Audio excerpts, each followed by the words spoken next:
sure, like many of you, on this Earth Day, I've really got the fire in my belly about what's going on in our world and what we can do to make some serious changes about how we're living with the Earth and each other. I think many of us realize that we're really at a crossroads, both as a species and as a planet.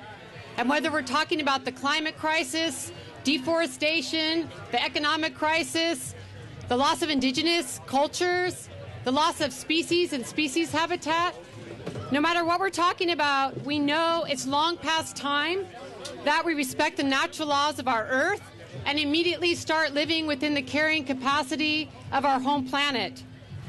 It's also clear that governments alone are not going to make the changes that we need at the speed and scale necessary. So we'll need to stand up ever more fiercely for the things that we really care about.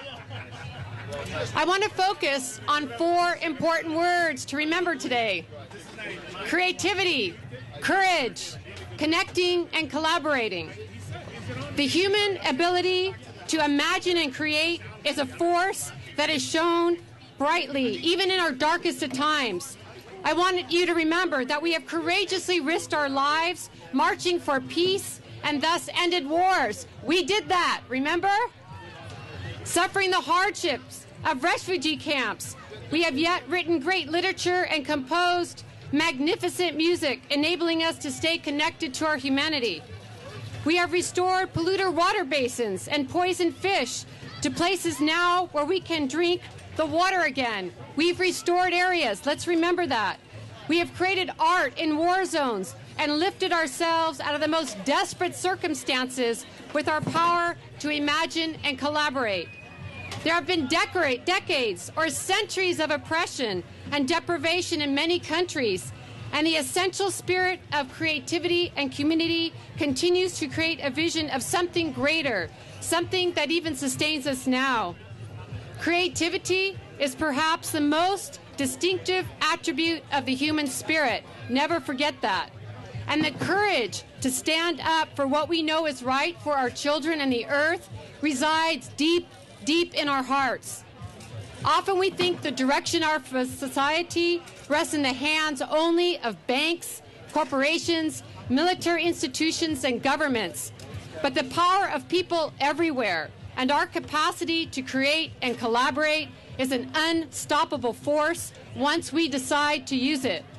And if ever there was a time to be a creative, courageous, connected, and collaborative, unstoppable force, don't you think it's right now?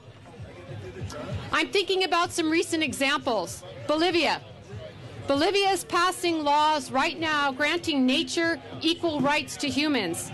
It's called the Law of Mother Earth, and it's expected to lead to powerful new conservation and social measures to reduce pollution and control industry. The country will establish 11 new rights for nature, and I'm just going to tell you a few of them because they're pretty exciting. Think of this, rights for Mother Earth. They include the right of life to exist, the right to continue vital cycles and processes free from human alteration, the right to pure water and clean air. Think of that. The right to balance, the right not to be polluted, the right to not have cellular structure modified or genetically altered.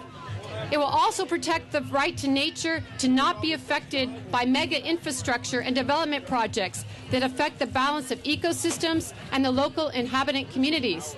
Because we are the earth and we need our places that we live to care for us and the earth.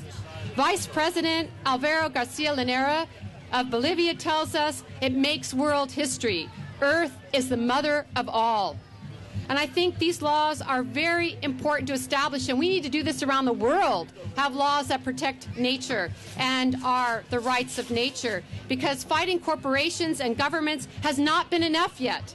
And we need to understand that we need a mind shift to really understand that we are part and particle of the earth. And these laws can help create a context for us to more deeply understand this essential foundation of life. I also want to give you a second example. Just a few weeks ago, some of you might have seen this. Researcher Mark Jacobson and Mark DeLucci reported their work that states The world in just 20 to 40 years can be powered by clean and sustainable energy sources with technology that we already have in our hands today. Right now, we can do this in the next 20 to 40 years. And importantly, their research, which comes out of Stanford and Davis, states that this can happen at costs already comparable to conventional energy we have right now. For years, we've been seeing promising reports like this from other experts, like Lester Brown, who tells us in just the states of Kansas, North Dakota, and Texas alone, just think of this, there's enough harnessable wind energy to meet our energy needs right now, just in those 3 states. But what these leaders say, this is also important, is that converting to the new clean technology will be a massive undertaking on the scale of the moon landings. They say what is needed the most right now, which we know is no surprise, is the societal and political will to make these changes happen. And I think that's where we all come in, right? Yes. We may not be headed for a moon landing, but I would say we should be aiming for a healthy Earth landing, which means transitioning off a fossil fuel economy to a new clean energy economy. This is the Earth landing many of us are envisioning and fighting for. Our Earth landing needs to be comprised of self-directed communities, rich with diversity and creativity, like transition towns, cool cities, eco-villages, eco-cities, permaculture communities. That is our moon landing right here on Earth. It's long past time to generate the collective will to make the transition that we know is not only possible, but also essential for all life on our precious planet. The organization that I run, thank you, at the Women's Earth and Climate Caucus, we are focusing on women's leadership because we have found that empowering women is a major component. It's not the only one, but it's a crucial one in generating the collective will to make the changes that we need. And I want to give you a few examples of why we're focusing on women. We work with both men and women in our organization, but we know women's voices need to be lifted up. The United Nations studies, as well as others, show us that whether you're in the developed world or in developing countries, when you empower women, some really amazing things happen. When you empower them through jobs and education, populations stabilize. We need that. The economies improve.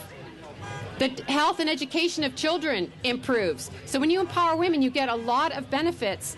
Also, women as a constituency have a great deal to offer worldwide. Here in the United States, right now, over half of the wealth is in the hands of women, and 80% of all consumer purchases is decided by women. Think about that, ladies. 80% of all things that we consume is decided by women.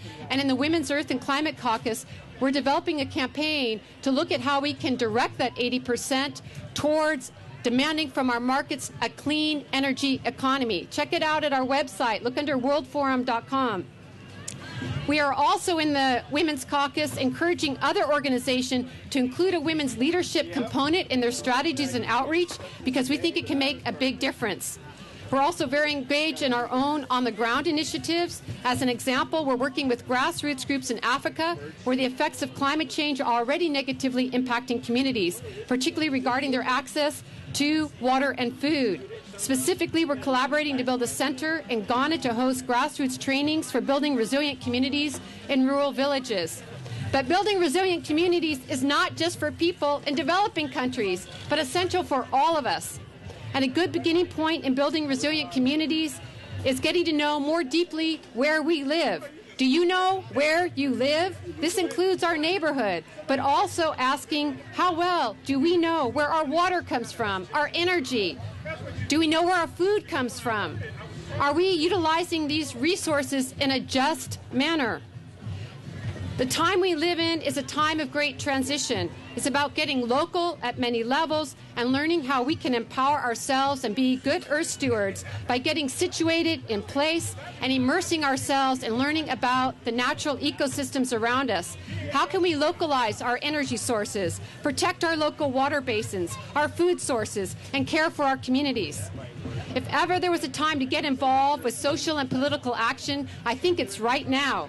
And I would urge you on this Earth Day to either get more involved with the issues you already are passionate about or get started if you're still on the sidelines.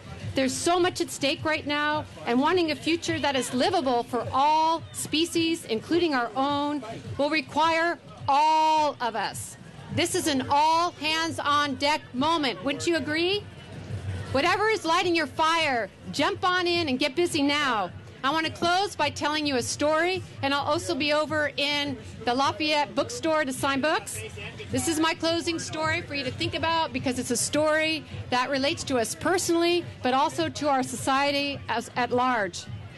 A Cherokee elder is teaching his granddaughter about life. "A fight is going on inside of me," he said to the girl. "It's a terrible fight, and it's between two wolves. One is filled with anger, envy, sorrow, greed, arrogance, self-pity, guilt, lies, false pride, superiority, and ego." The grandfather continued.